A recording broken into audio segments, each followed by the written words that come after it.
आज जो मुख्यमंत्री के नाम सुरेंद्र उपकरण होंगेल पे ज्ञापन दिया गया, जिसके अंदर रोस्टर प्रणाली का सही तरीके से लागू करना और ओमार सीट घोटाला को लेकर जो युवाओं के साथ कुठाराघात हो रहा है, तो ये आरपीएससी को भंग करना और अध्ययन बोर्ड को रद्द करके दूसरी किसी निष्पक्ष संस्था को ये दिया जाए और एग्जाम करवाया जाए।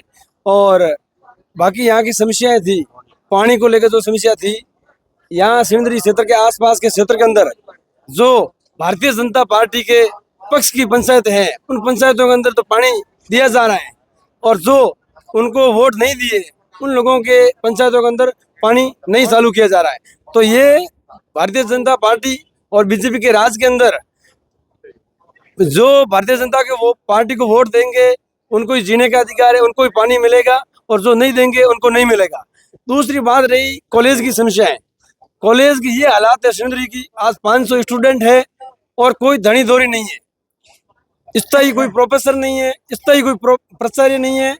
और विद्या संबल योजना के तहत 2-3 कर्मचारियों को लगा रखे हैं, उनमें से आधे कर्मचारी आते हैं, फुल टाइम की सैलरी उठाते हैं और कॉलेज के नाम में एजुकेशन नाम की कोई चीज नहीं है। पानी के लिए, बच्चों को पीने के लिए पानी की व्यवस्था नहीं है और उनकी कोई आवाज़ सुनने को तैयार नहीं है। तो हमने एसडीएम साहब को ज्ञापन दिया है, इन सारी समस्याओं का समाधान होना चाहिए और इनका अगर समाधान नहीं होगा तो जल्द ही बड़ा प्रदर्शन किया जाएगा। युवाओं के साथ किसी भी सूरत के अंदर गलत नहीं होने देंगे। कॉलेज की जो समस्या है उसका समाधान इनको करना पड़ेगा, जो उपखंड स्तर पर कर सकते हैं और जो नहीं कर सकते हैं वो सरकार को, इन्होंने मुख्यमंत्री के नाम ज्ञापन दिया, उसको सरकार से ये मांग करें और यहाँ से लेटर भेजे कि इन युवाओं की ये समस्या है उनका समाधान करें। अगर नहीं करेंगी तो आने वाले समय के अंदर उग्र आंदोलन किया जाएगा और आखिरकार सरकार को झुककर इस समस्या का समाधान करना पड़ेगा।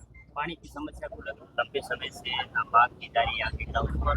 यहाँ के जो विधायक है, जब 2 साल का लेखा जोखा देने के लिए यहाँ आए विकास रथ के माध्यम से, जब हमने पूछा तो उनका हर घर हमने नल पहुँचाने का काम किया था।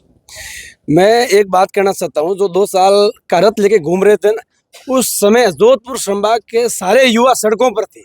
कॉलेज की जो फीस बढ़ोतरी 100% फीस बढ़ाई गई थी और ये रथ लेके घूम रहे, इनको शर्म नहीं चाहिए। अपने संभाग के सारे युवा जो सड़कों के ऊपर, जो गांव गरीब ढाणी से आने वाले, आप फीस बढ़ोतरी, अगर महंगाई बढ़ी है 1%, 2%, 100% महंगाई बढ़ गई, बड़े दुर्भाग्य की बात है।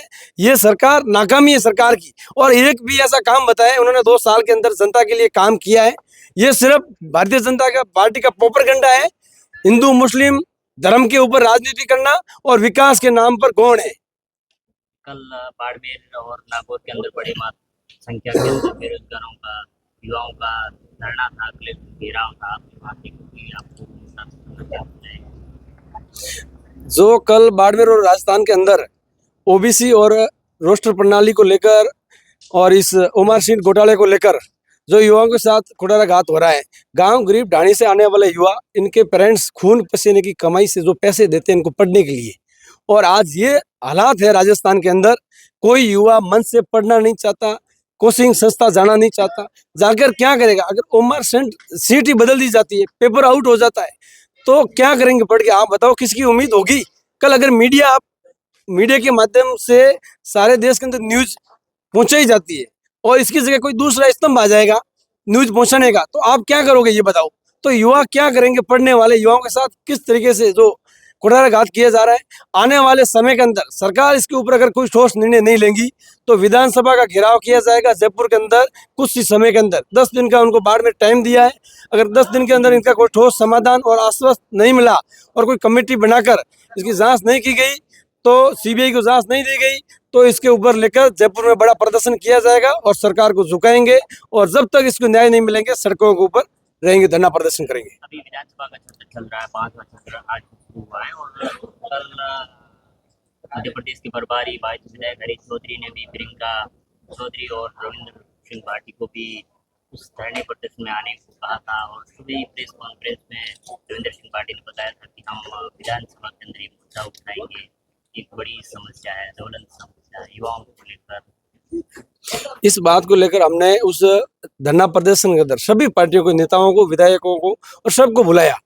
जो आए उनको भी धन्यवाद, जो नहीं आए उनसे हमने निवेदन किया, वो यहाँ नहीं थे, नहीं आ पाए, तो आप विधानसभा के अंदर युवाओं की आवाज़ को मजबूती से उठाए और इनको न्याय दिलाए। हम तो सभी से यही विश्वास और भरोसा और आशा और उम्मीद है कि आप युवाओं के साथ न्याय के साथ खड़े रहें और युवाओं के साथ खड़े रहें। हमारी आवाज़ विधानसभा के अंदर उठाए और आदरणीय एमपी साहब को भी कहा, आज से लोकसभा सत्र चालू है, वो लोकसभा के अंदर भी युवाओं की बात को उठाएंगे। इसलिए मैं तमाम यहाँ के जनप्रतिनिधि को धन्यवाद देना चाहता हूँ, जो युवाओं की बात बुलंद करेंगे, युवा उनके साथ कंधे से कंधा मिलाकर खड़े रहेंगे।